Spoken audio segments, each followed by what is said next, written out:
नमस्कार, बात आज की चैनल में आपका स्वागत है। मैं हूं निपुण भार्गव और पेश है आज की सच्ची बात पक्की बात।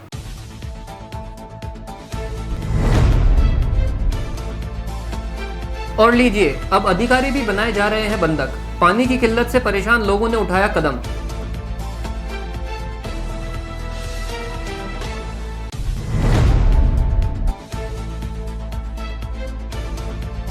भीलवाड़ा में नाबालिग के साथ हुए बलात्कार और हत्या से गुर्जर समाज गुस्साया, सरकार के प्रति जताई नाराजगी।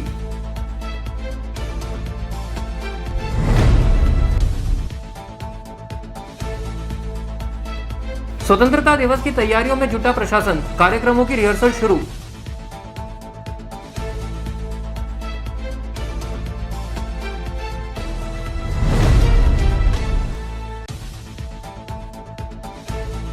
जिले के डाकघरों में मिलेंगे गंगाजल और तिरंगे झंडे। आजादी के अमृत महोत्सव पर हुआ फैसला।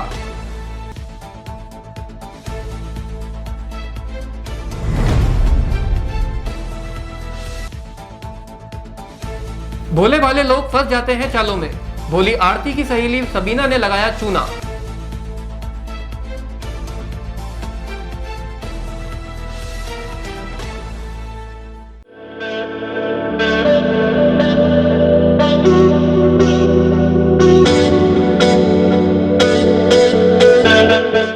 अजमेर शहर में प्लॉट, मकान, फ्लैट, दुकान आदि खरीदने, बेचने व किराए हेतु आज ही प्ले स्टोर से डाउनलोड करें Varsha real estate app. Varsha real estate, a unit of Varsha group, lets you live better.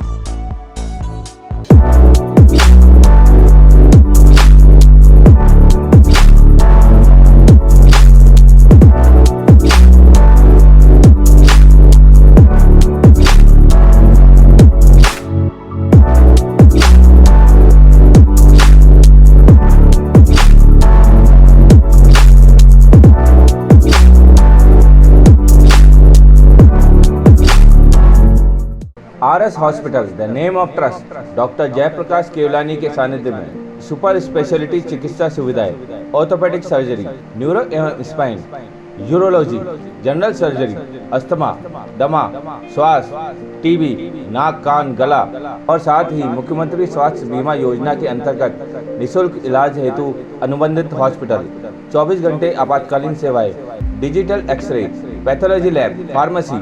RS hospital, Pragati Nagar, Kotra, Baba Ramdev मंदिर के पास, अजमेर। ये सर्किट मामू नहीं बनने का, रेडीनेट फाइबर लगाने का। इंटरनेट बोले तो रेडीनेट फाइबर नेट। डिटेल्स के लिए 7412001234 पे कॉल लगाने का। सही है भाई। इंटरनेट बोले तो रेडीनेट फाइबर। और अब शुरू करते हैं बातों का बेहतरीन सफर। पानी की सप्लाई नियमित रूप से नहीं होने से नाराज मिस्त्री मोहल्ला वार्ड 52 के क्षेत्रवासियों ने आज JN और जलदाय विभाग के कर्मचारियों को बंधक बना लिया। जलदाय विभाग द्वारा समय पर जल आपूर्ति देने के आश्वासन के बाद क्षेत्रवासियों ने जलदाय विभाग के कर्मचारियों को जाने दिया। नमस्कार दोस्तों, बात आज के फेसबुक पेज पर इस वक्त की अजमेर से बड़ी खबर हम आपको दिखाने जा रहे हैं। वार्ड 52 मिस्त्री मोहल्ले में यहाँ पर पानी की समस्या को लेकर JEN मानसिंह और कर्मचारियों को स्थानीय महिलाओं ने बंधक बना लिया है और इनकी मांग है जब तक पानी की समस्या दूर नहीं होगी तब तक इन्हें यहीं पर रखा जाएगा, बंधक बनाकर यहाँ पर रखा जाएगा। ये आप एक्सक्लूसिव तस्वीरें देख रहे हैं बात आज के फेसबुक पेज पर। अब हम आपको दिखाते हैं सीधे जहाँ पर ये घटना घटी है। ये है वार्ड 52 और यहाँ पर JEN है जो कि मान सिंह जी हैं और 2 कर्मचारी हैं, वह यहाँ पर इनको बैठाए रखा है और जाने नहीं दिया जा रहा है। समस्या यह है पीने के पानी की जो समस्या है, टाइम पर पानी नहीं आ रहा, कम प्रेशर से आ रहा है।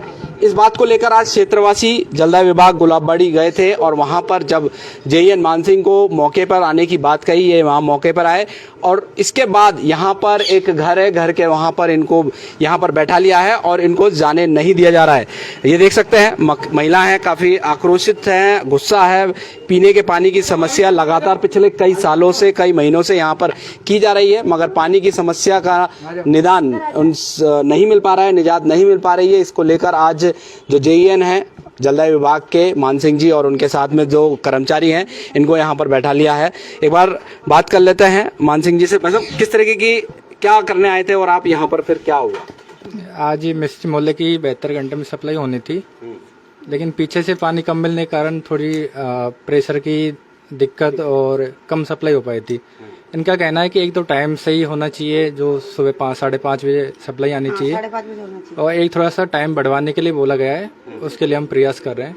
एक तो टाइम हमारा 5:30 बजे रखेंगे हम, और 1 घंटे की जगह थोड़ा सा टाइम बढ़वा के सप्लाई देने के लिए बोला गया है। अच्छा मान सिंह जी, ये बात हो गई आपकी, तो आप जा क्यों नहीं रहे? कुछ इनका ये कहना है कि आईएन मैम को थोड़ा सा यहाँ पर बुला के और तो आश्वासन दे, तो अभी आईएन मैम को बुलाया गया है, वो आने के लिए बोल रही है। तब तक आपको यहीं बैठा रखा है इन्होंने? हाँ, इनका कहना यही है, अभी यहीं पे बैठे हैं। बिल्कुल देख सकते हैं यहाँ पर जो उच्च अधिकारी है एएन मैडम, उनको बुलाने की बात यहाँ पर की गई है। अब बात कर लेते हैं पूर्व पार्षद पवन बैरवा जी से, जो इन पूरा इस आंदोलन को नेतृत्व कर रहे हैं। जी पवन जी, इस साइड पवन जी, क्या मांग है, किस बात को लेकर बंधक बनाया गया? सर, हमारी कई वर्षों से मांग है, और पानी की इस निचली बस्ती कच्ची बस्ती में सबसे ज्यादा जरूरत है, पर यहाँ कच्ची बस्ती में पानी नहीं मिलता है। आज भी जो पानी मिला वो पौन घंटे में भी बिल्कुल भी पानी का प्रेशर नहीं है, नीचे नल में भी पानी नहीं आ रहा है। आपने जयन साहब से पूछेंगे तो वे भी बताएंगे कि 1.3 आना चाहिए, उसमें 1.1 आ रहा है। ये तो स्थिति है। और यहाँ आज ये जितनी भी महिलाएं हैं ये कह रही है हम इनको जब तक नहीं छोड़ेंगे जब तक कि हमारे पानी की समस्या को परमानेंट हल नहीं किया जाएगा। अच्छा, तो किनको आपने बंधक बना रखा है? यहाँ संबंधित जयन और कर्मचारियों को, और जब तक इनके उच्च अधिकारी नहीं आएंगे, जब तक ये महिलाएं इनको छोड़ने के मूड में नहीं है, और जब तक इस समस्या का परमानेंट इलाज नहीं हो जाता। बिल्कुल देख सकते हैं दर्शकों, जो ये आज यहाँ माहौल देखा गया है, इसमें एक बात ये निकलकर सामने आ रही है कि अगर क्षेत्र में पानी की समस्या से निजात नहीं मिलती तो एक बार को जो महिलाएं हैं वह इस कदम पर आ जाती हैं कि जो अधिकारी है उनको यहाँ पर बैठाकर बंधक बनाया जा रहा है। कुछ महिलाएं भी हमारे साथ जुड़ी हुई हैं, उनसे बात कर लेते हैं।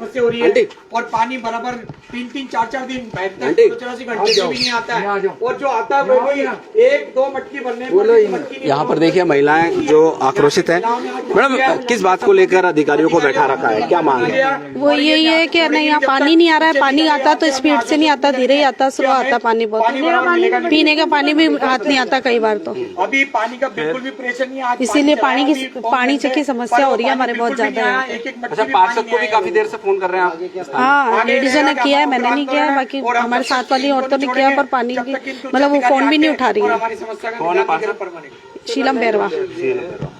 यहाँ पर देखिए जो पार्षद हैं शीलम बैरवा जी, उनके लिए भी बताया जा रहा है कई बार फोन कर चुके हैं, जो फोन नहीं उठा रहे हैं या उनकी रेस्पॉन्स नहीं दे रहे हैं। आंटी, पार्षद को भी फोन किया था, क्या आ रहा? हाँ, करा फोन, क्या रहा? उठा ही नहीं रही है, फोन नहीं उठा रही है, उठा ही नहीं रही है। इनसे पूछो। हाँ, 2 बार फोन करा था शीलम जी को, तो फोन ही नहीं उठाया। उसके बाद में हमने इनको करा, पार्षद जी को फोन, इनको करा पिंटू जी को, फिर इनसे कहा कि भाई पानी आया ही नहीं है, बोला 1.5 घंटे में चलाएंगे। उसके बाद में 12 बजे बाद में नल आया, और वो प्रेशर इतना सा आया कि मैंने 4 मटके होद में से पानी भरे नीचे झुक झुक के। तो ऐसे पानी भरेंगे तो हमारा काम कैसे चलेगा? अधिकारियों को कब जाने दोगे? तो पानी हमारे थोड़ा आधा घंटे और नल चलवा दो, आज थोड़ा बहुत तो प्रेशर से पानी आवे, परमानेंट पूरा निकालो ना भाई। पहले भी तो आता, अभी 3-4 महीने से तो ऐसा हो रहा है कि आवे तो आवे, नहीं आवे तो नहीं आए। ऐसा कोई है क्या? चंद्रकला दर्शकों देख सकते हैं यहाँ पर जो विभाग है उसके खिलाफ यहाँ पर नारेबाजी की जा रही है। जलदाय विभाग के अधिकारियों को ये देख सकते हैं, छोटे छोटे बच्चे पानी की मांग को लेकर हाथों में मटके लेकर प्रदर्शन यहाँ पर किया जा रहा है, और इनकी मांग है कि जब तक उच्च अधिकारी यहाँ पर नहीं पहुँचेंगे तब तक इसी तरीके से अधिकारियों को बंधक बनाया जाएगा। बात आज के फेसबुक पेज पर अभी के लिए बस इतना ही। दीजिए हमें इजाजत, धन्यवाद। राजस्थान के भीलवाड़ा जिले के कोटड़ी थाना इलाके के नरसिंहपुरा गांव में 14 साल की नाबालिग को कोयले की भट्टी में जला दिया। इस घटना से नाराज गुर्जर समाज के लोगों ने राजस्थान में कांग्रेस सरकार के इस्तीफे की मांग की है। गुर्जर समाज के प्रतिनिधियों ने आज मुख्यमंत्री के नाम जिला कलेक्टर को ज्ञापन सौंपकर बताया कि गंभीर विषय में सरकार जल्द से जल्द 1 महीने के अंदर चालान पेश करे और अगले 3 महीनों में आरोपी को फांसी की सजा दी जाए। गौरतलब है कि राजस्थान के भीलवाड़ा जिले के कोटड़ी थाना इलाके के नरसिंहपुरा गांव में 14 साल की नाबालिग को कोयले की भट्टी में जला दिया गया। आशंका जताई जा रही है कि हत्या से पहले उसके साथ गैंग रेप भी किया गया है। वारदात को लेकर भाजपा नेता और पूर्व मंत्री कालूलाल गुर्जर की अगुवाई में बड़ी संख्या में ग्रामीण प्रदर्शन कर रहे हैं। घटना की जानकारी मिलने के बाद 4 थानों की पुलिस मौके पर तैनात है। पुलिस ने मामले में 3 आरोपियों को हिरासत में ले लिया है। जिनसे पूछताछ की जा रही है। भीलवाड़ा में नरसिंहपुरा गांव जो कोटड़ी थाना क्षेत्र में आता है, वहां पर एक तोला नामक हमारी बच्ची जो गुजर समाज की है, 14 साल की थी, वो बकरी चराने गई थी सुबह। वो 12-1 बजे तक लौट जाती थी, वो वापस नहीं आई। काफ़ी ढूंढा तलाश किया तो बाद में मालूम पड़ा कि जंगलों के अंदर जो वहाँ कालबेलिया जो लकड़ियाँ वहाँ पर जलाते हैं, जमीन वो काटते हैं, जंगल काट के लकड़ियाँ इकट्ठी करते हैं, वहाँ पर उस लड़की को जब ढूंढा गया तो उसका कड़ा मिला, राख में उसको भट्टी में जला दिया गया। पहले उसके साथ गैंगरेप किया गया। गैंगरेप करने के बाद ये विभत्स घटना, शर्मनाक घटना उनके द्वारा की गई, जिसमें 10 नामजद आरोपी वहाँ पर किए गए, जिसमें से 5 को अभी हिरासत में लिया है और बाकी फरार है। हम मांग करते हैं, हमारे साथ हमारे पूर्व जिला न्यायाधीश किशन जी गुजर, हरचंद जी आकला साहब और सभी समाज के लोग, बलदेव जी सरपंच साहब, हमारे समाज के लोग, भगवान जी यहाँ आए हैं। सब लोगों ने हमने मांग की है कलेक्टर साहब से कि मुख्यमंत्री के नाम ज्ञापन दिया है कि ऐसे कार्यों में तत्परता से कार्रवाई की जाए और इस केस को विशेष अदालत में ले जाकर इसका जजमेंट जल्दी हो, जिससे इनको फांसी की सजा मिल सके। जिस प्रकार की दुष्कर्म और उसके बाद हत्या और उसके बाद में सबूत मिटाने के लिए लाश को जिंदा जला देना ये जघन्य अपराध हुआ है, उससे स्पष्ट हो गया है कि देश में राजस्थान के जिस भाग में किसी भी रूप में कानून व्यवस्था का कोई प्रभाव नहीं रहा है। ऐसे जघन्य अपराध जहाँ हो रहे हैं वहाँ सरकार को, शासन का दायित्व बनता है कि वो नैतिक आधार पर ही अपना इस्तीफा दे घर चले जाए। मासूम बालिका को जिस प्रकार दुष्कर्म करने के बाद में जलाया गया है, इस घटना की निंदा करने के साथ साथ हम ये मांग करते हैं कि तत्काल इसमें जांच हो। इसकी जांच अधिकतम 1 माह के अंदर इनका चालान पेश होना चाहिए और 3 माह के अंदर इसमें विशेष अदालत से फैसला होकर के उन्हें फांसी दी जाए, कानून सम्मत तरीके से उन्हें फांसी पर लटका जाए, ये हमारी मांग है।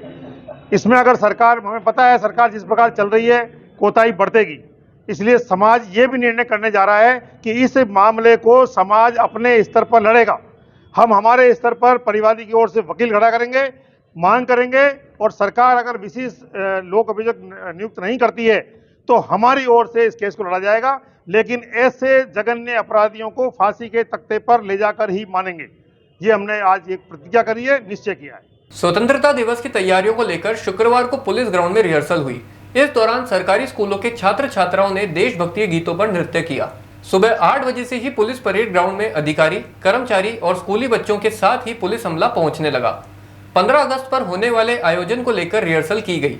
15 अगस्त को लेकर सभी लोग बहुत उत्साहित नजर आए। इसके बाद प्लेटून कमांडो का मार्च पास्ट निकाला गया। विद्यार्थियों ने देशभक्ति से ओतप्रोत सांस्कृतिक कार्यक्रमों की रंगारंग प्रस्तुतियां दी। किसी ने देशभक्ति गीतों को गाया तो किसी ने देशभक्ति गानों पर नृत्य किया। स्वतंत्रता दिवस के उपलक्ष्य में हम यहाँ पे पीटी की तैयारी कर रहे हैं, जिसके अंतर्गत हम फ्री आर्म्स की और गर्ल्स के लिए हम रिंग की और बॉयज़ के लिए डंबल्स की एक्सरसाइज ले रहे हैं। पिछले 4-5 दिन से हम तैयारी कर रहे हैं। कल से ग्रामीण ओलंपिक भी है, शहरी ओलंपिक भी है, तो उसमें भी टीचर्स लगे हैं, हम उसकी भी तैयारी कर रहे हैं। यहाँ पे भी आ रहे हैं, दोनों तरफ हमारी तैयारी इसी चल रही है। करीब शहर के 40 स्कूलों से बच्चे यहाँ पे पार्टिसिपेट कर रहे हैं, जो 800 बॉयज़ एंड गर्ल्स यहाँ पे पार्टिसिपेट करेंगे और अच्छा प्रदर्शन करने की उम्मीद है। नया भारतीयाम के अंतर्गत ही लिया है हमने, ज़्यादा नया नहीं लिया क्योंकि ज़्यादा बिजी ग्रामीण ओलंपिक के अंदर टाइम ज़्यादा देना पड़ रहा है, इधर टाइम कम मिल रहा है, तो थोड़ा हम उस हिसाब से हम प्रोग्राम को बनाया है। डांस के अंदर 2 डांस हैं जो जिसके अंतर्गत तैयारी चल रही है। वो पीटी की इसकी तैयारी के बाद में यहीं पे हम डांस की तैयारी करते हैं। पुलिस लाइन के मैदान के ऊपर, पुलिस लाइन ग्राउंड के मैदान के ऊपर हो रही है। पिछले 1 तारीख से यहाँ पे हम तैयारी कर रहे हैं। अजमेर में आज से डाकघरों में तिरंगा ध्वज और गंगाजल आजादी के अमृत महोत्सव के तहत बिकना शुरू हो गए। साथ ही स्वतंत्रता दिवस के पूर्व देश में हर घर तिरंगा अभियान फिर से शुरू हो गया है। शुक्रवार से डाक विभाग ने अपने डाकघरों में तिरंगे ध्वज की बिक्री शुरू कर दी। डाक विभाग के प्रवर अधीक्षक रामस्वरूप मनोज ने बताया कि अजमेर मंडल के शहरी व ग्रामीण इलाकों के सभी डाकघरों में आमजनों के लिए शुक्रवार से राष्ट्रीय ध्वज तिरंगे की बिक्री शुरू कर दी गई है। मंडल में कुल मिलाकर छोटे बड़े 17,068 डाकघर हैं, जहां शुक्रवार सुबह से ही विभाग की ओर से ध्वज उपलब्ध कराए गए। प्रति ध्वज की कीमत 25 रुपए निर्धारित की गई है। उल्लेखनीय है कि पिछले वर्ष भी देश भर में डाक विभाग के माध्यम से लोगों को राष्ट्रीय ध्वज मुहैया कराए गए थे और लोगों ने वहां से खरीदकर अपने घरों और प्रतिष्ठानों पर ध्वज फहराए। पिछले वर्ष लोगों में काफी उत्साह था। इसी क्रम में गंगा जल भी वितरण के लिए डाकघरों में उपलब्ध कराया गया है, जिसकी प्रति बोतल की कीमत 30 रुपए बताई गई है। पिछले वर्ष की भांति इस साल भी आज़ादी के अमृत महोत्सव के अंतर्गत अजमेर प्रधान डाकघर द्वारा और इसके अधीनस्थ सभी उप डाकघरों द्वारा झंडे वो जो है बेचे जा रहे हैं, ताकि प्रत्येक आमजन के पास में ये झंडा वजन पहुंच सके और वह अपनी दुकान घर प्रतिष्ठान पे इसको झंडे को फहरा सके। झंडा वो जो है 25 रुपये का है और ये बिक्री हेतु वो जो है प्रधान डाकघर में और इसके सभी उप डाकघरों में उपलब्ध है। जो मैं आपको ये झंडा एक बार वो दिखा भी देता हूँ। झंडा वो जो है इस प्रकार का है। के अलावा सावन मास में सहस्त्र धारा वगैरह कई वो जो है न संस्थानों द्वारा व्यक्तियों द्वारा करवाई जा रही है। उनके लिए गंगा जल भी जो है ना प्रधान डाकघर में उपलब्ध है। गंगा जल की 200 ml की बोतल 30 रुपये में दी जा रही है। यह गंगा जल गंगोत्री से वो जो है ना प्राप्त हो रहा है। साथ ही कुछ ही दिनों में राखी महोत्सव भी आने वाला है। इसके लिए राखी महोत्सव के लिए विशेष प्रकार के लिफाफे वो जो है ना शीघ्र ही उपलब्ध करा दिए जाएंगे, जो कि वो लिफाफे वाटरप्रूफ हैं, ताकि वो बरसात के मौसम में न फटे न गलें और सुरक्षित वो जो है बहनों की राखियाँ उनके भाइयों के पास पहुंच सके। सभी वो जो है ना डाकघरों में ये तीनों ही सामग्री उपलब्ध है। वो झंडे और गंगा जल तो उपलब्ध हैं और राखी के कवर शीघ्र वो जो है ना सप्लाई होते ही उपलब्ध करा दिए जाएंगे। एक झंडे का मूल्य 25 रुपये है। गंगा जल की 200 ml की एक बोतल का मूल्य 30 रुपये है। राखी का जो है ना अभी लिफाफा प्राप्त नहीं हुआ है, वो प्राप्त होते ही फिर वो जो है ना उसका मूल्य से भी आपको अवगत करा देंगे। अभी लगभग वो जो है ना 2300 झंडे वो जो है ना आए हैं और काफ़ी मात्रा में झंडे आने वाले हैं। ऐसी कोई कमी नहीं रहेगी झंडों की। विशेष स्टॉल केवल अजमेर प्रधान डाकघर के कैंपस में ही लगाई जाएगी और अधिक ये प्रयास यही रहेगा कि आने वाले मंडे से ही वो जो है ना स्टॉल लगा दी जाए, मंडे से लेकर सैटरडे तक, ताकि वो जो है ना आम जन तक वो जो है ना ये झंडा पहुंच सके। अजमेर के कृष्णगंज थाना क्षेत्र में रहने वाली एक महिला के साथ उसी की दोस्त ने करीब 1,19,000 की धोखाधड़ी कर डाली। इस मामले में पीड़ित महिला ने कृष्णगंज थाने में अपनी दोस्त सबीना के खिलाफ मुकदमा दर्ज कर कार्रवाई करने की मांग की है। ईदगाह कॉलोनी निवासी आरती देवी ने थाने में पेश होकर बताया कि उसके पड़ोस में सबीना नाम की एक महिला रहती है, जिसकी उससे बहुत गहरी दोस्ती थी। एक दिन सबीना ने उसे फाइनेंस कंपनी वालों से अच्छी जान पहचान होने का झांसा देकर दुकान में माल डलवाने के लिए लोन दिलाने की बात कही, जिस पर पीड़ित महिला सबीना की बातों में आ गई और जरूरी दस्तावेज सबीना को दे दिए और सभी दस्तावेजों पर हस्ताक्षर भी कर दिए। कुछ दिनों बाद आरती देवी को पता चला कि उसके नाम से 1,19,000 का लोन किसी अन्य व्यक्ति ने उठा लिया। तब जाकर आरती को पता चला कि उसने सभी दस्तावेज सबीना को दिए थे और उसने आरती के नाम पर धोखाधड़ी से लोन उठाकर रुपए खुर्द-बुर्द कर दिए। अब पीड़ित की शिकायत पर कृष्णगंज थाना पुलिस ने सबीना के खिलाफ धोखाधड़ी का मुकदमा दर्ज कर अग्रिम अनुसंधान शुरू कर दिया। रातीडांग ईदगाह में रहने वाली आरती देवी ने दर्ज करवाया कि मेरे पड़ोस में रहने वाली सबीना, उसने लोन दिलाने के चक्कर में उनसे जो डॉक्यूमेंट्स लिए उस शेरू नाम के लड़के से मिलाने के बाद उन्होंने कागज देखने के बाद कहा कि इनका लोन पास नहीं होगा। फिर उन्होंने जाके कोई मोटरसाइकिल खरीदने के चक्कर में बैंक गई तो देखा तो मेरे अकाउंट में, बोलो सर मेरे नाम से लोन उठा हुआ है पर्सनल। तब मेरे को जाके मालूम पड़ा कि मेरे जो डॉक्यूमेंट्स लिए थे उससे कोई फर्जीवाड़ा करके सबीना ने और शेरू ने लोन उठा लिया 1,19,000 रुपये की। आरोप नहीं, जो डॉक्यूमेंट्स लोन के लिए दिए थे तो उन्होंने उसको तो बताया नहीं और उसमें लोन क्लियर करा लिया। 420 में दर्ज हुआ है। आरती देवी है कोई ईदगाह कॉलोनी वैशाली नगर की रहने वाली है। सर हमारे को लोन चाहिए था, जो हम गए थे लोन के लिए किसी से अप्लाई कर रहे थे सर, कि हमारे को किसी लेडीज़ ने, सबीना नाम के लेडीज़ ने बताई। लॉकडाउन के बाद सर मेरे को बताई उस लेडीज़ ने। मैं पूछ ही रही थी लेडीज़ से, किसी ने किसी जो हमारे खास सहेली थी, वो लॉकडाउन के पहले खास सहेली थी, जो सर उसने बताई कि हाँ आरती जी ऐसे से है, लोन कोई करता हमारा जान पहचान वाला। तो हम गए, हमने ठीक है सबीना जी बता दीजिए कौन इंसान है लोन करता, तो मैं लोन ले सकूँ, हमारा दुकान में आवश्यकता है पैसा की। तो उसने बोली ठीक है, मिला दिया उसने। सबीना में मिलाई शेर सिंह से, तो सर शेर सिंह से मिलाई तो मैं ठीक मिल लिया। फिर शेर सिंह ने बोले डॉक्यूमेंट जो भी है, आधार कार्ड, पैन कार्ड जो भी है, मतलब ये रिटर्न वगैरह जो भी है वो सब लाइए तो हम लोन कर देंगे। तो मैं ठीक है दे देते हैं। देने के बाद 4 दिन बाद वो बोले कि आप आइए लोन कर देते। फिर गए तो बोल रहे हैं कि ठीक है अभी लोन की अप्लाई नहीं हुई है, कि आप आओ 4 दिन फिर बाद में। फिर गए हम, आपस बोले कि ठीक है आपके दुकान में कितने माल है। हमने सर हमारा दुकान में तो जो भी आप देख लीजिए आके। तो आए देखने के लिए, फिर 8 दिन बाद बोल रहे कि लोन ही नहीं हो सकता, और लोन नहीं हो सकता। फिर चले गए वो। फिर हम उनको शेर सिंह के फ़ोन किए, शेर सिंह नहीं आए थे साथ में, और वो बोले कि ठीक है आरती जी, ठीक है आपके जो भी हो गया हो गया। हमने ठीक है लोन नहीं हो सकता तो हमारा कागज़ दे दीजिए, जो भी डॉक्यूमेंट। उनने बोले लोन नहीं होता है तो कागज़ भी नहीं दिया जाता। 1,19,000 की उन्हें हमारे खाते में नहीं आया सर, हमारा खाते में आया ही नहीं। लोन नहीं हुआ मतलब, तो मना कर दिए, बोले नहीं कागज़ नहीं दिया जाता है, जो भी डॉक्यूमेंट नहीं दिया जाता, हमारे इतना रूल नहीं है देने का। नहीं पैसे से कुछ जमा नहीं कराया था सर। अब लेते हैं एक छोटा सा विराम, जल्द ही मिलते हैं एक नए सफर पर।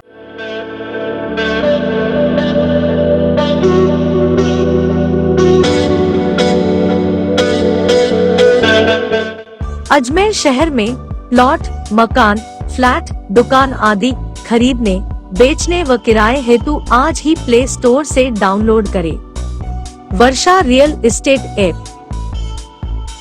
वर्षा real estate, a unit of Varsha Group, lets you live better.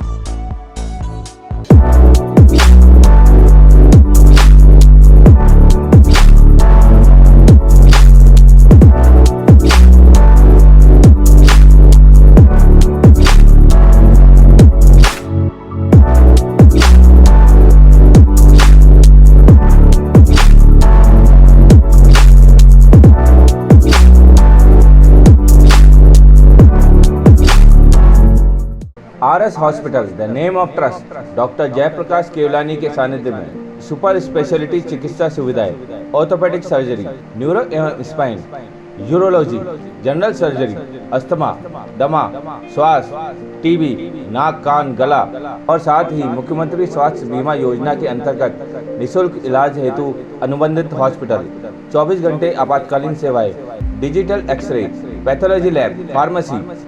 RS hospital, Pragati Nagar, Kotra, Baba Ramdev मंदिर के पास, अजमेर। ये सर्किट मामू नहीं बनने का, रेडीनेट फाइबर लगाने का। इंटरनेट बोले तो रेडीनेट फाइबर नेट। डिटेल्स के लिए 7412001234 पे कॉल लगाने का। सही है भाई। इंटरनेट बोले तो रेडीनेट फाइबर। एक बार फिर आपका स्वागत है। आइए चलते हैं एक नए सफर पर। ब्यावर रोड शिव मंदिर के सामने 95 वर्षों से दुकान पर काबिज 2 बुजुर्गों ने पूर्व पार्षद डॉक्टर सुभाष महेश्वरी के खिलाफ जबरन दुकान खाली कराने का आरोप लगाया है। डॉक्टर की शिकायत एसपी और कलेक्टर को भी की गई। इस मामले में पीड़ित दुकानदार अशोक कुमार शर्मा और अब्दुल गफ्फार ने मीडिया के समक्ष अपनी पीड़ा बताते हुए कहा कि इनकी दुकान बरसों पुरानी है और डॉक्टर सुभाष चंद्र महेश्वरी द्वारा झूठी शिकायत नगर निगम में लगातार की जा रही है। दुकान पर उनके नाम का बिजली का कनेक्शन भी कई सालों पहले लग चुका है। पीड़ितों का कहना है कि कुछ भूमाफिया उनकी दुकान पर नजर गड़ाए बैठे हैं। भूमाफियाओं को फायदा पहुंचाने के लिए डॉक्टर द्वारा झूठी शिकायतें की जा रही है। ये हमारी रामगंज में ब्यावर रोड पे शिव मंदिर के सामने दुकान है, मेरी रूही की है और इनकी परचूनी की दुकान है, और इनकी बहुत समय से, लंबे समय से है, मेरी 50 साल से है। हमें सुभाष महेश्वरी पूर्व पार्षद है, वो एक अमित चौहान है, असामाजिक तत्व है वो, और एक अभिषेक और एक शशिकांत, ये सब हमें जान से मारने की धमकी देते हैं। खाली कर दो नहीं तो हम तुम्हें जान से मार देंगे, और बहुत परेशान कर रहे। नगर निगम से लेटर निकलवा रहे हैं कि इसको गिरा दिया जाए खाली करके, और वो पूरा प्लॉट का कब्जे में करना चाहते हैं, जबकि उन्होंने नाजायज खरीदा है। अजमेर में मोबाइल चोरों के हौसले लगातार बुलंद नजर आ रहे हैं। गंज थाना क्षेत्र के रामप्रसाद घाट के नजदीक खड़ी कार में रखे मोबाइल को चुराकर भाग रहे एक बदमाश को ट्रैफिक पुलिस के हेड कांस्टेबल ने पकड़ लिया। उसके पास से चोरी का मोबाइल भी बरामद किया है। पुलिस मामले की तफ्तीश में जुटी है। महाराष्ट्र के रहने वाले बिस्मिल्लाह खान ने बताया कि वह अजमेर दरगाह जियारत के लिए आया था। आनासागर में नहाने के लिए रुका था। इस दौरान उसकी कार पास में ही खड़ी थी जिसमें मोबाइल चार्जिंग पर रखा था। बदमाश ने मौका देखकर मोबाइल चुरा लिया और वहां से भागने का प्रयास करने लगा। इसी बीच बिस्मिल्लाह खान की इस चोर पर नजर पड़ गई और वह शोर मचाने लगा। इस सूचना पर ट्रैफिक पुलिस के हेड कांस्टेबल कैलाश ने चोर को सुभाष उद्यान के गेट पर ही पकड़ लिया और उसके पास से चोरी का मोबाइल बरामद कर लिया। मामले की सूचना गंज थाना पुलिस को दी गई। पुलिस ने चोर को हिरासत में लेते हुए उससे पूछताछ शुरू कर दी है। जानकारी के अनुसार चोर नागफणी का रहने वाला रवि बताया जा रहा है, जिसे लेकर पुलिस जांच कर रही है और इसके पुराने रिकॉर्ड को भी खंगाला जा रहा है। भैया नाम क्या है तेरा? भैया नाम क्या है? भैया रवि नाम है। भैया कहाँ रहता है? मैंने नागफनी, छोटे नागफनी। क्या करता है तू? बेलदारी का काम करता हूँ भैया मैं। आज क्या हुआ? भैया मोबाइल नीचे पड़ा भी था, मैंने उठाया लेके, मैं सोचा मैं भाग गया। नीचे झूठ ना बोलना। अरे भैया झूठ नहीं बोलो। चार्जिंग पे रखा हुआ सागर के सामने गाड़ी लगी हुई थी मेरी बस, मैं चार्जिंग पे मोबाइल रख के साइड पे खड़ा हुआ था, दरवाजा खोल लिया चोर ने, मोबाइल लेके भाग रहा था। पुलिस हमने पकड़ा है, पुलिस कर्मियों के हाथ दे दिया है। ये वीवो का मोबाइल है, 18,000 रुपये का पीस है। दरवाजा लगा हुआ था, दरवाजा खोल लिया और मोबाइल लेके भागा।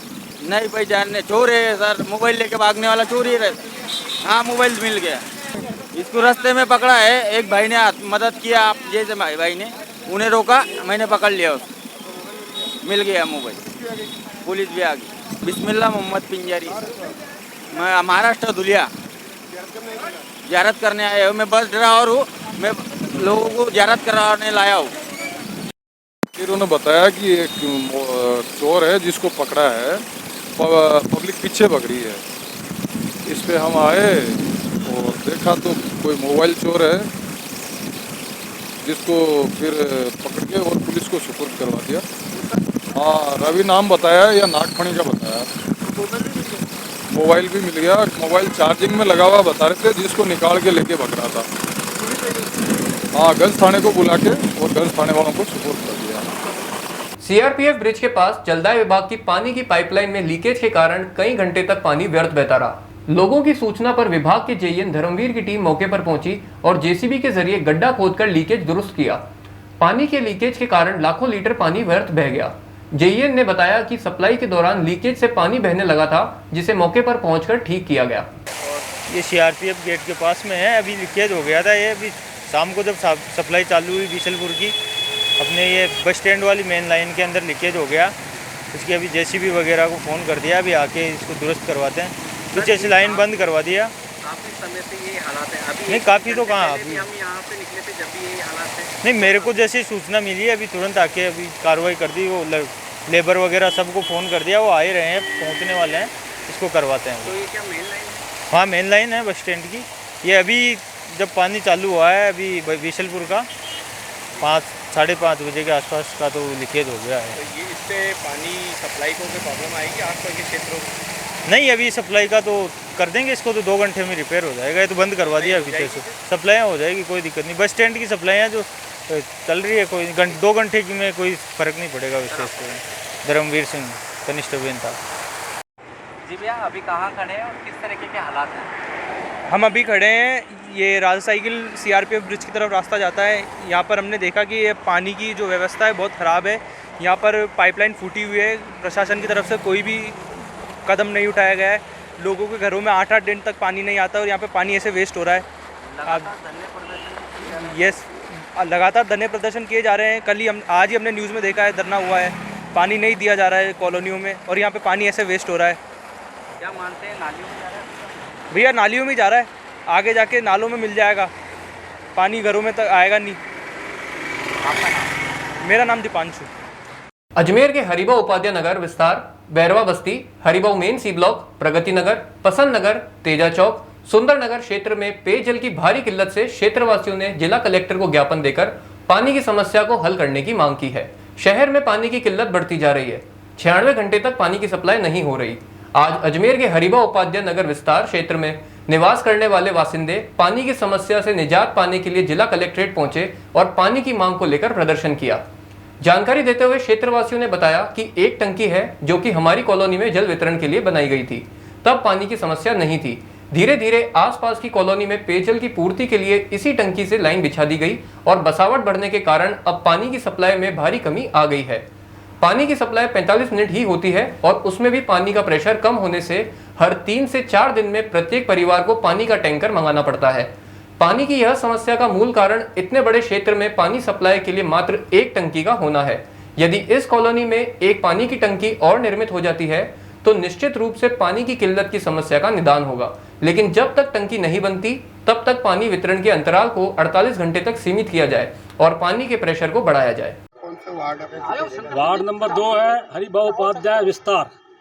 हमारा ये कहना था कि आप हमको पानी जो है 96 घंटे में दे रहे हैं, वो भी मात्र 40 मिनट के लिए बिना प्रेशर के। हमने विधायक महोदय से भी निवेदन कर दिया। विधायक महोदय ने कहा कि मैं वहाँ पर सर उड़वाने को तैयार हूँ, लेकिन ये पानी देने के लिए बात नहीं कर रहे हैं। इन्होंने कहा था कि भी हम स्टील की पाइप लाइनें बिछा रहे हैं, पाइप लाइन आने के बाद आपको 24 घंटे पानी आएगा। अब 96 घंटे में अगर आपका 10-20 मिनट पानी आएगा बिना प्रेशर के तो आदमी प्यासा मरेगा। और आज स्थिति ये हुई कि माताएं, बहनें और सारे वहाँ के पुरुष नागरिक सभी यहाँ पर आए हैं और कलेक्टर साहब से आकर निवेदन किया है। ये समस्या हमारी 2 साल से लगातार चल रही है और सर्दी, गर्मी, बरसात चाहे कैसा भी हो। अरे हमने अकाल भी देखा अजमेर में, लेकिन ऐसी स्थिति बुरी नहीं देखी।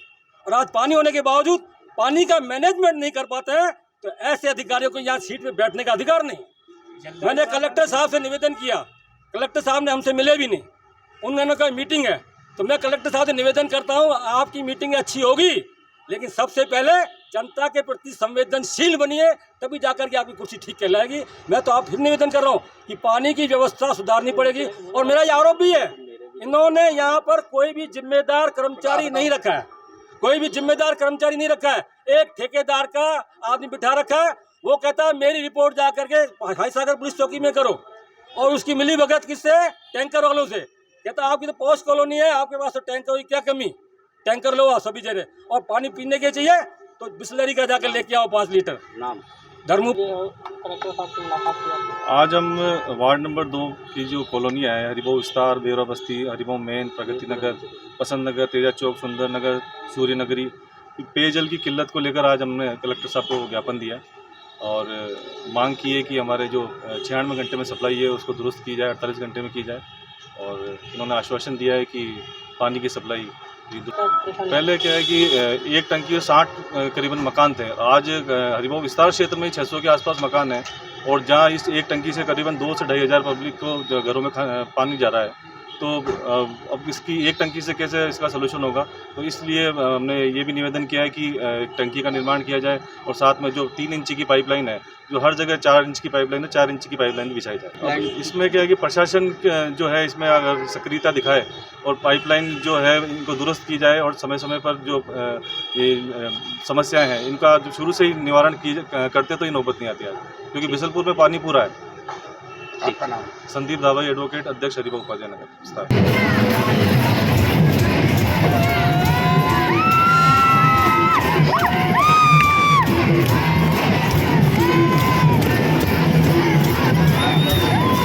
उज्जैन में सावन माह में निकाली जाने वाली महाकाल बाबा की सवारी की तर्ज पर नसीराबाद शहर में भी जागेश्वर बाबा और महाकाल बाबा की पालकी की सवारी निकाली गई। बाबा महाकाल के नगर भ्रमण पर निकलने से पूर्व पूरे शहर को दुल्हन की तरह सजाया गया।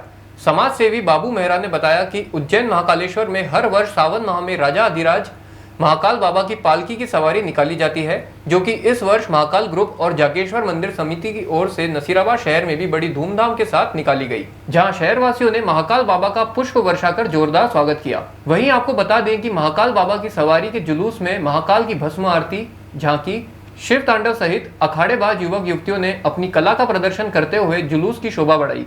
वहीं दूसरी ओर जानकारी देते हुए जागेश्वर महादेव मंदिर के महंत दिनेश पुरी गोस्वामी ने बताया कि सुभाषगंज अनाज मंडी स्थित शिव मंदिर से बाबा महाकाल पालकी में सवार होकर नगर भ्रमण पर निकले, जहां उज्जैन महाकाल बाबा का अखाड़ा ढोल, ताशे, हाथी, घोड़े नगर भ्रमण में शामिल रहे।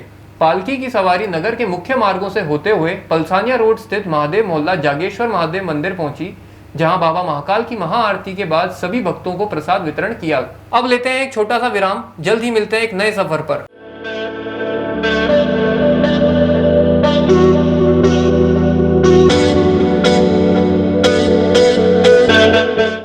अजमेर शहर में प्लॉट, मकान, फ्लैट, दुकान आदि खरीदने, बेचने व किराए हेतु आज ही प्ले स्टोर से डाउनलोड करें Varsha real estate app. Varsha real estate, a unit of Varsha Group, lets you live better.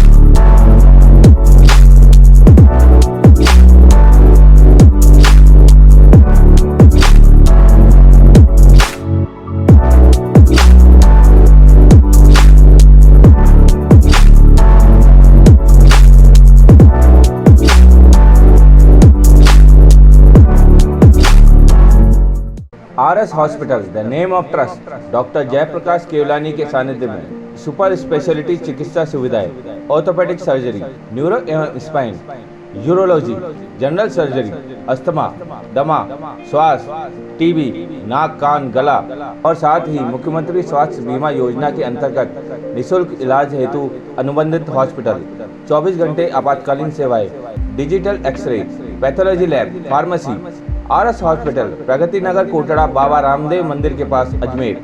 ये सर्किट मामू नहीं बनने का, रेडीनेट फाइबर लगाने का, इंटरनेट बोले तो रेडीनेट फाइबर नेट। डिटेल्स के लिए 7412001234 पे कॉल लगाने का। सही है भाई। इंटरनेट बोले तो रेडीनेट फाइबर। एक बार फिर आपका स्वागत है। आइए चलते हैं एक नए सफर पर। सेंट मेरीज कॉन्वेंट स्कूल में अध्ययनरत कक्षा 10वीं से लेकर 12वीं तक की छात्राएं पढ़ाई के साथ साथ कविताओं में भी रुचि रखती हैं, जिन्हें स्कूल प्रधानाचार्य सिस्टर अनुषा द्वारा एक लक्ष्य दिया गया था। 30 दिनों में लगातार 28 छात्राओं ने अलग अलग विषयों को लेकर कविताएं लिखी, जिनका एक संग्रह तैयार कर लिया गया और उसकी किताब छपाई गई, जिसका विमोचन समारोह बिशप पायस थॉमस डिसूजा के मुख्य आतिथ्य में हुआ। किताब का नाम बर्डिंग बर्ड्स रखा गया है। इस दौरान फादर कॉस्मोस शेखावत सहित अन्य कई गणमान्य लोग और छात्राओं के अभिभावक मौजूद रहे। इस दौरान छात्राओं ने अपने अनुभवों को साझा किया। उन्होंने कहा कि अध्यापिकाओं और स्कूल प्रशासन की बदौलत ही उन्हें कविता लिखने में सफलता मिली और जिस तरह से किताब विमोचित हुई उसको लेकर वह काफी उत्साहित हैं। अल्वीरा फर्नांडिस ने बुक को एडिट किया है, जिसका प्रकाशन अभिनव पुस्तक प्रकाशन द्वारा किया गया है। इस दौरान बेहतर लेखनी के लिए कुछ छात्राओं को प्रमाण पत्र देकर उनकी हौसला अफजाई भी की गई। कार्यक्रम संयोजिका दीप्ति चिनारिया सहित स्कूल का स्टाफ भी मौजूद रहा। ये हमारा एक पहला प्रयास है बच्चों को एक प्लेटफॉर्म देने के लिए, उनका अंतर का जो भावना है वो सृष्टि है उसको हम डेवलप करने के लिए, क्योंकि वो भी पार्ट एजुकेशन का एक पार्ट है। तो उस समय बहुत समय से हम लोग सोच रहे थे, और जब वो पोएट्री अभियान का महीना आए थे उस समय हमने सोचा था पैसे सारे बच्चों को एक मौका देंगे ये पोएट्री लिखने के लिए। तो बहुत सारे बच्चे आगे आ गए, तो उनमें से हमने ये just best poems 28 best poems हमने चुनाए। उसमें से बच्चों ने बहुत मेहनत की, 30 दिन का लगातार मेहनत बच्चों ने लगाए उसमें। तो हमारा उद्देश्य यही था, जो बच्चों में जो क्रिएटिविटी अंदर है वो उसको अपन आगे लेके आओ। और ये भी एक हमारा एक सोच था, अभी अपने न्यू एजुकेशन पॉलिसी के हिसाब से बच्चों को हमने प्रिपेयर करना है आगे जाके अपने पैर में खड़े होने का। ये एक शुरुआत है। नमस्ते, मैं कक्षा 12th आर्ट्स की सौम्या पाराशर हूँ और मुझे ये अपनी भावनाओं को व्यक्त करने के लिए एक अच्छा अवसर दिया गया। मैंने पोइट्री से बहुत कुछ सीखा। पोइट्री अपनी खुद की एक छोटी सी कहानी बताती है और सिचुएशन को पल भर में समझा देती है। इसमें मेरे पेरेंट्स ने मुझे बहुत सहायता दी और मैंने इससे बहुत कुछ नया सीखा, लेकिन किसी और से और या इंटरनेट से नहीं, बल्कि अपने आप से। मैंने राइमिंग के ज़रिए बहुत सारी नई वॉकैब सीखी और मेरी रचनात्मक शैलियाँ, क्रिएटिविटी स्किल्स भी सामने उभर कर आई। अगर कुल मिलाकर कहा जाए तो ये बहुत ही अच्छा एक अनुभव था और बहुत उपयोगी था। मैं सिस्टर प्रिंसिपल और ख़ासकर मैं अल्वीरा फर्नांडिस का आभार प्रकट करना चाहती हूँ, जिन्होंने मुझे अवसर प्रदान किया। So my name is Tanya Singh and I'm from class 12 science. So it's been a roller coaster journey for me. I have written in very different genres basically. Humor was a bit challenging for me, but main चीज़ थी कि वो 30 poems complete करना, and that I completed, and जो genre वो क्या bring out कर सकता है, it was really like challenging है। एंड ये मम्मा पापा के सपोर्ट की वजह से तो नहीं हो पाता। हाँ, पोइट्री लिखना हमेशा से ही मेरे उसमें था। लाइक जब मैम ने अपॉर्चुनिटी दी तो इट फेल्ट लाइक कि अरे ये तो बहुत अच्छी अपॉर्चुनिटी है और आउटकम इतना अच्छा होगा ये एक्सपेक्ट नहीं किया था। क्या था? सारे ही थे, स्किनी पोम्स थी, ह्यूमर भी था, सब कुछ था। एंड जब लिखा तो फिर उसके बाद रियलाइज़ हुआ कि हाँ और थोड़ा सा वर्क करने की ज़रूरत है, बट हाँ कुछ कर सकते हैं, आगे भी लिखेंगे। हाँ, कंटिन्यू करेंगे। And thank you to our sister principal and ma'am Alvira for this, जिनने इतनी अच्छी अपॉर्चुनिटी दी कि हम पोम्स को लिख के एक्सप्रेस कर सकें हमारी feelings. So immense gratitude to them, thank you. मिट्टी को नमन, वीरों का वंदन। आज़ादी के अमृत महोत्सव के तहत मेरी माटी मेरा देश कार्यक्रम देश व प्रदेश के जनपदों में 9 से 30 अगस्त तक आयोजित किया जाएगा। कार्यक्रम की तैयारी को लेकर आज जिला कलेक्टर भारती दीक्षित की अध्यक्षता में सभी विभाग के अधिकारियों के साथ एक बैठक का आयोजन किया गया। डीएम भारती दीक्षित ने कहा कि मेरी माटी मेरा देश कार्यक्रम गत वर्ष के हर घर तिरंगा कार्यक्रम की तर्ज पर अजमेर के समस्त ग्रामीण व शहरी दोनों क्षेत्रों में आयोजित होंगे। 15 अगस्त को कार्यक्रम में समस्त व्यक्तियों को प्रत्येक की मुट्ठी में मिट्टी लेकर पंच प्रण दिलाया जाएगा। 25 अगस्त को राज्य में तथा 30 अगस्त को नई दिल्ली में मुख्य केंद्रीय कार्यक्रम होगा। कलेक्ट्रेट स्थित सभागार में मेरी माटी मेरा देश कार्यक्रम को सकुशल संपन्न कराने के संबंध में आयोजित बैठक की अध्यक्षता करते हुए डीएम ने कहा कि मेरी माटी मेरा देश की अवधारणा देश की स्वतंत्रता और प्रगति यात्रा की याद दिलाते हुए भारत की मिट्टी के लिए चिरंतन रूप से स्थित प्रेम को और भी सुपुष्पित कराने और हमारी माटी में बसे वीरता के स्थायी भाव का उद्दीपन कराने की भावभूमि के संवेद वृत्ति एकीकृत परिकल्पना है। पूर्व शिक्षा मंत्री और अजमेर उत्तर के विधायक वासुदेव देवनानी ने भीलवाड़ा में नाबालिग से गैंग रेप के बाद हत्या के मामले को लेकर गहलोत सरकार पर निशाना साधा। प्रेस कॉन्फ्रेंस कर देवनानी ने कहा कि मुख्यमंत्री अशोक गहलोत में अगर कोई नैतिकता बची हो तो वह अपने पद से इस्तीफा दे दें। इसके साथ ही उन्होंने अजमेर जिला प्रशासन पर सरकार के दबाव में काम करने का भी आरोप लगाया। देवनानी ने कहा कि गत 4 साल में बलात्कार और महिलाओं पर अत्याचार की घटनाएं राजस्थान में बढ़ी हैं। भीलवाड़ा में हुई घटना हृदय विदारक है।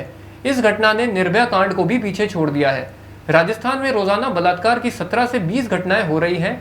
नाबालिग लड़कियों की अस्मिता इस समय खतरे में है। कांग्रेस सरकार पूरी तरह से कलंकित हो रही है। सरकार इस मुद्दे को गंभीरता और संवेदनशीलता से ले। मुख्यमंत्री अशोक गहलोत के बयान कि मैं पद छोड़ना चाह रहा हूं, मुझे कोई छोड़ने नहीं दे रहा है, पर देवनानी ने कहा कि मुख्यमंत्री नाम बताएं कि उन्हें पद कौन छोड़ने नहीं दे रहा है। देवनानी ने कहा कि मुख्यमंत्री अशोक गहलोत ने कुर्सी पर चिपकने के लिए क्या क्या काम किए हैं, इसे बताने की आवश्यकता नहीं है। देवनानी ने कहा कि अजमेर प्रशासन भी गहलोत सरकार की तुष्टीकरण और दबाव में काम कर रहा है। गुरुवार को झरनेश्वर महादेव मंदिर की यात्रा के लिए एसपी से परमिशन लेने के लिए गया था, वहां भी मेरे साथ अभद्रता की गई। देवनानी ने कहा कि यह सिर्फ उनका ही नहीं, सभी शिव भक्तों का अपमान है। सरकारें आएंगी और जाएंगी, अधिकारियों को प्रोटोकॉल का पालन करना चाहिए। राजस्थान इस समय रेपिस्तान बनता हुआ दिखाई दे रहा है। प्रतिदिन 17 से 20 दुष्कर्म की घटनाएं हुई हैं। मैं समझता हूं इससे पूरा राजस्थान कलंकित हो रहा है। कल जो भीलवाड़ा के अंदर जो घटना घटी है कोटड़ी थाने में, उसमें 14 वर्षीय नाबालिग को अपहरण कर सामूहिक बलात्कार किया और बलात्कार के बाद भट्टी में जिस तरह से जला दिया, मैं समझता हूँ ये घटना निर्भया कांड से भी एक बहुत ही अति है, भयंकर है, उसको भी मात दे रही है। ऐसी घटना राजस्थान में घटने के बाद मुख्यमंत्री जी चुप हों, कोई कार्रवाई नहीं करे।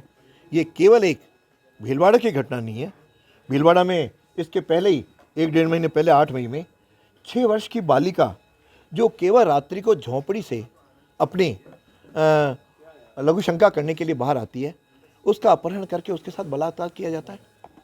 और डूंगरपुर में 15 वर्षीय छात्रा को जो स्कूल जा रही है उसके साथ किया जाता है। तो न तो स्कूल सुरक्षित है, न रात को उठ करके लघुशंका के लिए जाना सुरक्षित होगा। एक बकरी चराने के लिए यदि एक बच्ची जाती है बूंदी के अंदर, उसका भी अपहरण करके किया जाता है। मैं समझता हूँ कि राजस्थान का ऐसा कोई ज़िला नहीं है। मैं आपको बताऊँ, मुंडवा के अंदर ये घटना हुई, पिड़ावा के अंदर 12 साल के मूक बधिर बच्ची के साथ दुष्कर्म हुआ, और यहाँ तो खेड़ली कांग्रेस विधायक के भतीजे ने इस प्रकार दुष्कर्म किया। चोमू में दुष्कर्म हुई, हनुमानगढ़ में इस प्रकार की दुर्घटना हुई, अजमेर के आदर्श नगर में भी युवती से दुष्कर्म हुआ, ब्यावर में महिला के साथ दुष्कर्म हुआ, श्री गंगानगर में युवती को ब्लैकमेल करके और उसका फ़ोटो वायरल किया। तो आज यहाँ पर बलात्कारी बिल्कुल बेखौफ घूम रहे हैं और सरकार चैन की नींद सो रही है। इसके आधार पर यदि मैं कहूँ कि ये दुष्कर्मी को आज कोई रोकने वाला नहीं है, और गहलोत साहब बड़े कह रहे हैं मैं तो पद छोड़ना चाहता हूँ, मेरे को पद नहीं छोड़ रहा। यानी क्या आपका ऐसा फेविकोल तगड़ा को लगा हुआ है जो आपको कुर्सी नहीं छोड़ रही है?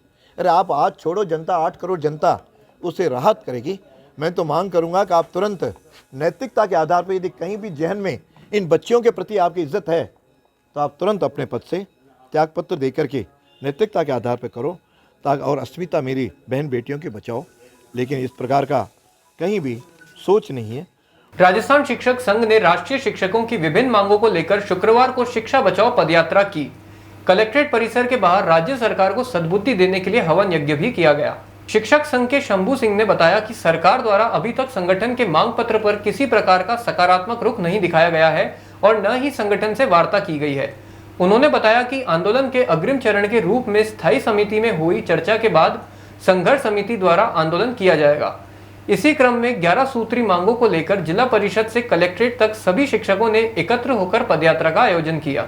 11 सूत्री मांगों में वेतन विसंगतियों के निराकरण के लिए गठित डीसी सावंत एवं खेमराज कमेटी की रिपोर्टों को तत्काल सार्वजनिक कर लागू करने, शिक्षकों को तमाम तरह के गैर शैक्षणिक कार्यों से मुक्त रखना, एनपीएस कार्मिकों के लिए लागू पुरानी पेंशन योजना की समस्त तकनीकी खामियां ठीक करना, संपूर्ण सेवा काल में परिवीक्षा अवधि केवल एक बार 1 वर्ष के लिए हो, संविदा आधारित नियुक्ति प्रक्रिया पर तत्काल रोक लगाने, अध्यापक संवर्ग के स्थानांतरण पर तत्काल प्रतिबंध हटाने व डीसीपी आयोजित कर समय पर पद स्थापन करने, माध्यमिक शिक्षा में स्टाफिंग पैटर्न तत्काल लागू कर पदों का सृजन करने, माध्यमिक शिक्षा में अध्यापक संवर्ग की सीधी भर्ती करने तथा प्रारंभिक शिक्षा से सेटअप परिवर्तन करने जैसी मांगों को लेकर शिक्षा बचाओ पदयात्रा निकाली गई। आज ये प्रदेश नेतृत्व के आह्वान पर संपूर्ण राजस्थान में जिला स्तर पर ये रैली का आयोजन किया गया है और सरकार को सद्बुद्धि देने का यज्ञ का आयोजन किया गया, जिससे सरकार को शिक्षकों की 11 सूत्री मांगे हैं जो कि पूर्ण नहीं करी जा रही, काफ़ी समय से लंबी चल रही है, उसको लेकर के रैली का आयोजन हुआ है। पदयात्रा, शिक्षा बचाओ पदयात्रा का आयोजन किया गया है और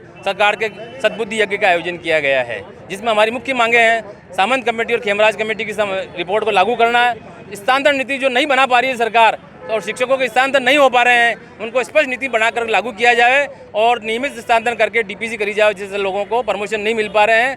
रिटायरमेंट के ऊपर 65 वर्ष पर 5%, 70 वर्ष पर 10% और 75 वर्ष पर 15% का उनको वेतन वृद्धि की जाए, जिससे उनको पेंशन, ओपीएस को लागू किया जाए। ओपीएस को लेकर के अभी तक विसंगति चल रही है। एनपीएस तो ओपीएस राजस्थान सरकार ने लागू किया है मगर वो यहाँ लागू नहीं हो पा रहा है, उसमें जीपीएफ अकाउंट नंबर नहीं दिए जा रहे हैं। तो सरकार से ये हम आंदोलन की राह पे हैं कि इस नीति को स्पष्ट रूप से लागू करें।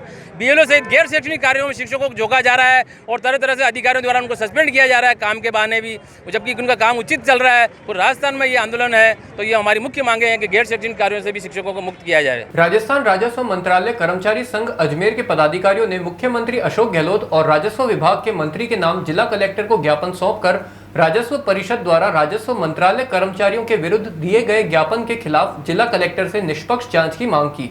मंत्रालय कर्मचारी संघ के पदाधिकारी ने आरोप लगाते हुए बताया कि राजस्व मंत्रालय कर्मचारियों को तहसीलदार पदोन्नति में तहसीलदार सेवा निगम 1956 लागू होने के समय से मिल रहे आरक्षित कोटे को राजस्व सेवा परिषद द्वारा खत्म करने की बार बार मांग की जा रही है, जिससे राजस्व विभाग में वर्ग संघर्ष की स्थिति उत्पन्न हो रही है। पदाधिकारियों ने बताया कि राजस्व सेवा परिषद के ज्ञापन में अंकित बिंदुओं में मंत्रालय कर्मचारियों को मिल रहे लाभ को ही खत्म करने की मांग की गई, जो नियम विरुद्ध होने के साथ साथ राजस्व विभाग के मंत्रालय कर्मचारियों के हितों पर कुठाराघात करने जैसा कदम है। हमारा तहसीलदार में पदोन्नति का कोटा जब से तहसीलदार सेवा नियम बना 1956 से निश्चित है और उस कोटे के तहत ही हमें तहसीलदार पदों पर पदोन्नति मिलती है। वर्तमान में राजस्व विभाग के अन्य 2-3 संगठनों ने मिलकर एक राजस्व सेवा परिषद नाम से संगठन बनाकर सरकार से मांग की है कि मंत्रालय कर्मचारियों का तहसीलदार पदोन्नति कोटा खत्म किया जाए और इस मांग को लेकर काफ़ी दिनों से वो सरकार पर दबाव बनाए हुए हैं। अभी 2 अगस्त को जो मंत्री जी के निवास पर राजस्व सेवा परिषद के प्रदर्शन के दौरान जो भ्रष्टाचार के आपस में आरोप प्रत्यारोप हुए, उससे भी हम व्यथित हैं। जो राजस्व विभाग का मंत्रालय कर्मचारी अथक प्रयास करके मेहनत करके राजस्व विभाग की छवि बनाने में लगा हुआ है, वही राजस्व सेवा परिषद लगातार इस तरह के करते करके राजस्व विभाग को बदनाम करने में लगे हुए हैं। हमारा आज उस घटनाक्रम की हम आज निंदा कर रहे हैं। दूसरा, हमारा तहसीलदार पदोन्नति का जो कोटा है उसको यथावत रखे। राजस्व सेवा परिषद ने पिछले 4 सालों में सरकार पर दबाव बनाकर अपने पदों को 2 गुने से भी ज़्यादा सृजित करवा लिया और अब ये कह रहे हैं कि हमारे पद ज़्यादा हैं, उस अनुपात में हमें तहसीलदार में पदोन्नति नहीं मिल रही है। एक सोची समझी साजिश के तहत सरकार से पहले अपने पद बढ़ा लिए और अब कह रहे हैं कि हमारे पद ज़्यादा है, इसलिए इनके पद खत्म करके हमारे को पदोन्नति दे दो। ये बिल्कुल नियम विरुद्ध है, न्यायोचित भी नहीं है। हम सरकार से मांग करते हैं कि ऐसी अनर्गल मांग को सरकार नहीं माने। आज बस इतना ही, कल फिर होगी आपसे मुलाकात, तब तक के लिए दीजिए इजाजत। नमस्कार।